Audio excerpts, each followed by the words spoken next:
Tushlaringiz siz haqingizda barcha narsani aytadi. Siz uxlashni yoqtirasiz, to'g'rimi? Tushlaringiz sizga biron narsadan xabar berishi mumkinligini hech o'ylab ko'rganmisiz? Biz bilamizki, ular g'alati, chalkash va bir qaraganda ma'nosizga o'xshaydi. Lekin rostdan shundaymikin? Tushlar bizning ongimizga kirish kalitidir. Olimlarning aytishi bo'yicha, tushlar bizni miyamizni muammolar to'g'risida ogohlantiradi.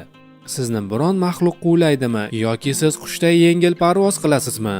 Agar tinmay bunday tushlarni takroran ko'rayotgan bo'lsangiz, siz o'zingiz haqingizda ko'plab ma'lumotlarga ega bo'lishingiz mumkin.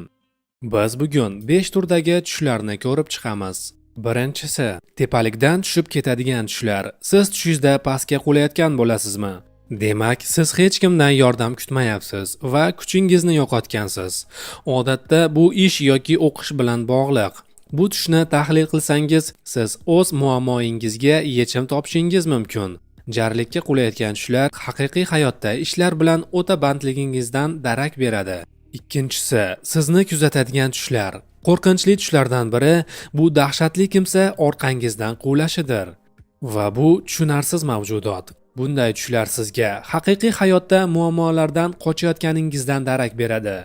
Siz buni tushunib yetganingizdan keyin qo'rquv bilan yuzma-yuz uchrashib, uni bir yo'qli qilishingiz kerak. Agar sizni qo'rqinchli narsa quvlayotgan bo'lsa, muammolardan qochishni bas qiling va harakat qilishni boshlang. Uchinchisi, siz uchadigan tushlar.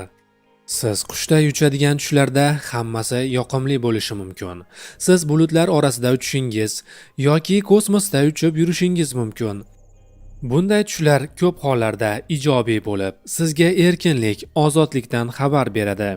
Tushlarida uchadigan insonlar ular uxlashayotganini bilishadi va vaziyat ularni qo'l ostida bo'ladi.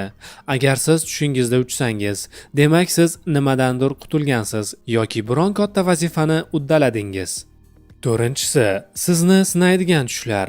Biz tushimizda test topshirayotgan bo'lsak, bu eng stress tushlardir. Bu biz atrofdagilarga yoqmayapmiz va omadsizmiz degan ma'noda keladi.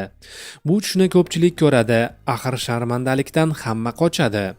Agarda siz tushingizda imtihon topshirayotgan bo'lsangiz, bilingki, siz mag'lubiyatdan cho'chiyapsiz. Beshinchisi, o'tmish yoki kelajak to'g'risidagi tushlar.